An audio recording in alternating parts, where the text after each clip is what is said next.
नमस्कार। उम्मीद करती हूँ कि आप सभी लोग अपने घरों में सुरक्षित होंगे। क्योंकि अब कोविड ने फिर से अपने पैर पसारने शुरू कर दिए हैं, तो नियमों का पालन करते हुए अपने घर में अपनों के साथ सुरक्षित रहिएगा। आइए अब बात करते हैं आज की कहानी की। सोसाइटी में खुद का स्टेटस मेंटेन रखने के लिए फाइनेंशियल स्टेटस तो मेंटेन रखना ही पड़ेगा। लेकिन इस होड़ में बच्चे भी सिर्फ एक स्टेटस सिंबल बनकर रह जा रहे हैं। अनजाने में ही सही, माता पिता और बच्चों के बीच की दूरी बढ़ती जा रही है। उनसे बात करिए, उनको सुनिए, समझिए, इससे पहले कि वो आपको सुनना और समझना बंद कर दें। बस इसी बात को समझाने की कोशिश करी है मैंने अपनी कहानी मॉडर्न लाइफ में। कहानी अच्छी लगे तो लाइक करिएगा, कमेंट्स ज़रूर करिएगा और हाँ, चैनल को सब्सक्राइब करना मत भूलिएगा। तो आइए सुनते हैं आज की कहानी मॉडर्न लाइफ।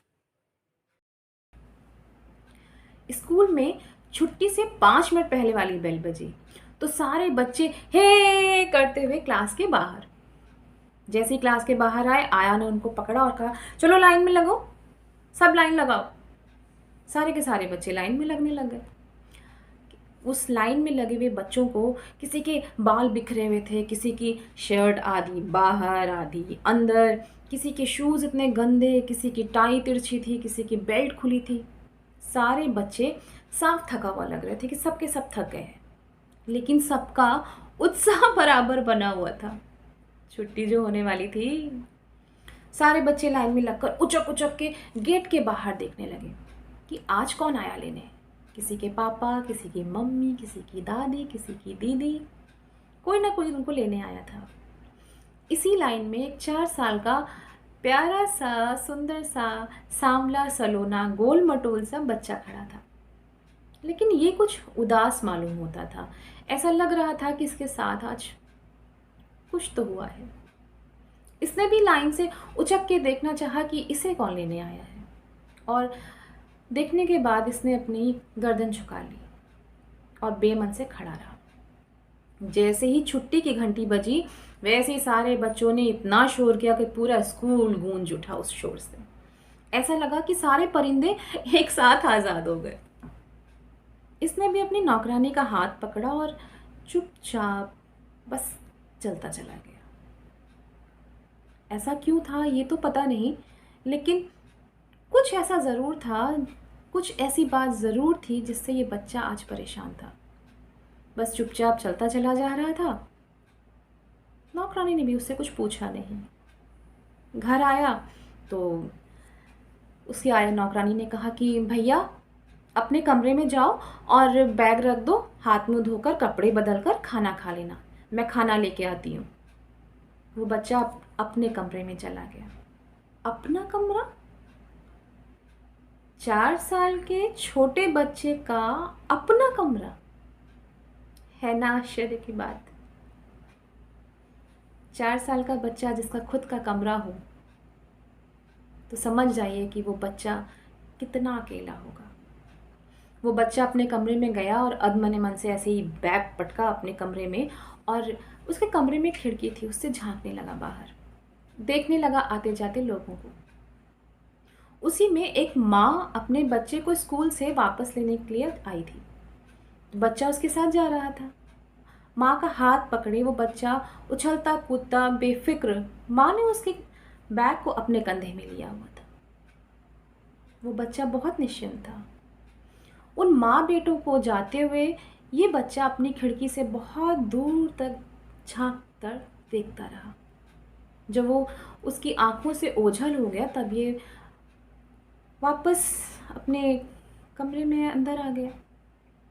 नौकरानी फिर आई। नौकरानी ने कहा, भैया कपड़े नहीं बदले, चलो कपड़े बदल लो, खाना खा लो मैं खाना ले आई हूँ।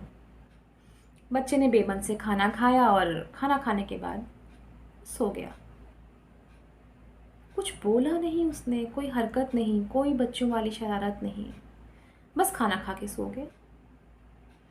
शाम को उसके दरवाजे की घंटी बजी तो उसको लगा, अरे मम्मी आ गई।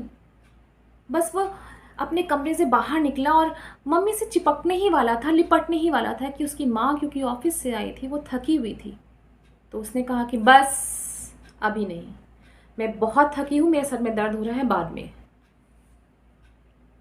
वो बच्चा चला गया अपने कमरे में वापस।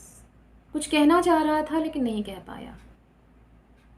1-2 घंटे बाद दोबारा से उसे घर की घंटी बजी और इस बार उसके पिताजी थे। पिताजी के आते ही उसने एक बार फिर कोशिश करी कि वो अपने पापा से बात करे, लेकिन ये क्या, जैसे ही पापा घर के अंदर एंटर हुए उनका तो फ़ोन बज गया और वो अपने फ़ोन पे ही बात करते करते कमरे के अंदर चले गए। बस बेचारा वो बच्चा इस बार भी अपने माता पिता से नहीं कुछ कह पाया। उसने सोचा चलो थोड़ी देर में जाकर मैं बात करने की कोशिश करूँगा। थोड़ी देर बाद वो दोबारा से अपने माँ बाप के कमरे में गया और वहाँ देखा कि दोनों लोग अपने अपने लैपटॉप पर काम कर रहे हैं।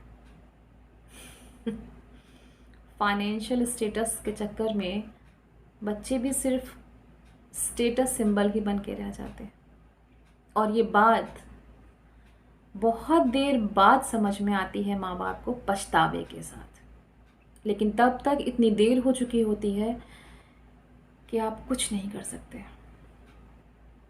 खैर, वो बच्चा वापस अपने कमरे में चला गया। रात में डाइनिंग टेबल पे खाना लगा और उसने सोचा कि चलो अब मैं बात करूँगा। लेकिन जैसे ही उसने बात करने की कोशिश करी, उसके पिताजी ने उसको डांटते हुए कहा कि तुम्हें इतनी भी तमीज़ नहीं है, इतने भी मैनर्स नहीं तुमको सिखाए गए कि खाते समय बात नहीं करते हैं? बात नहीं करो, बिना बात करे खाना खाओ।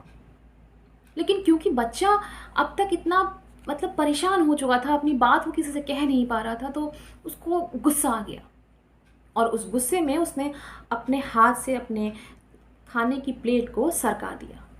और सरकाने के बाद वो डाइनिंग टेबल से उठकर अपने कमरे में जाने लगा।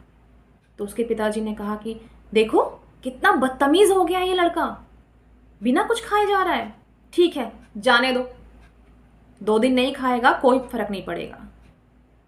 उसकी माँ ने भी उसके पिता का ही साथ दिया, बोली कि हाँ मैं भी देख रही हूँ कि कुछ ज़्यादा ही लाड़ प्यार में बिगड़ गया है ये, ठीक किया आपने। नौकरानी ये सब किचन के दरवाजे पे खड़े हुए सब देख रही थी और वो ये महसूस कर रही थी कि ये बच्चा सुबह से बहुत उदास है। जब वो बच्चा अपने कमरे में चला गया तो वो नौकरानी भी उसके कमरे में आई। झांक कर देखा तो वो बच्चा अपने कमरे के एक कोने में ज़मीन में बैठकर सुबक सुबक कर रो रहा था। वो नौकरानी उसके पास गई और उसके सर पे हाथ फेरते हुए उसके बगल में बैठ गई और उससे बोली कि क्या हुआ भैया, तुम सुबह से इतना परेशान हो, बताओ, मुझे तो बताओ, मुझे भी नहीं बताओगे?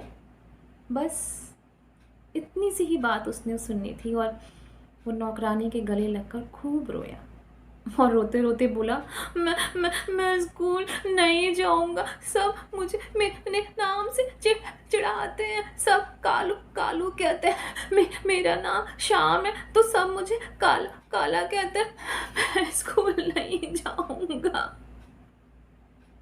नौकरानी ने उसको और कस के गले लगा लिया और बोली, तो क्या हुआ, काले तो कृष्ण भगवान भी थे, लेकिन वो तो बहुत सुंदर थे, सारी दुनिया उनकी पूजा करती है। और देखें तो तुम्हारी आँख दिखाओ तो, बाप रे, इतनी सुंदर आँखें भैया की, इतनी बड़ी बड़ी हैं आँखें, मेरा भैया भी तो इतना सुंदर है।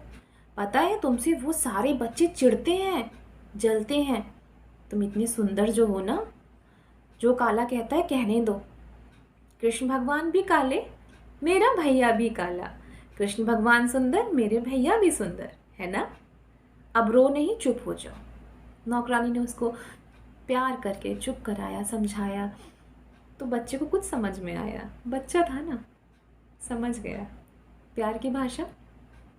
बस नौकरानी उसके लिए खाना लाई, खाना खिलाया, खाना खिला के उसको दूध वूध पिला के थपकी देते हुए, लोरी गाते हुए उसको सुला दिया।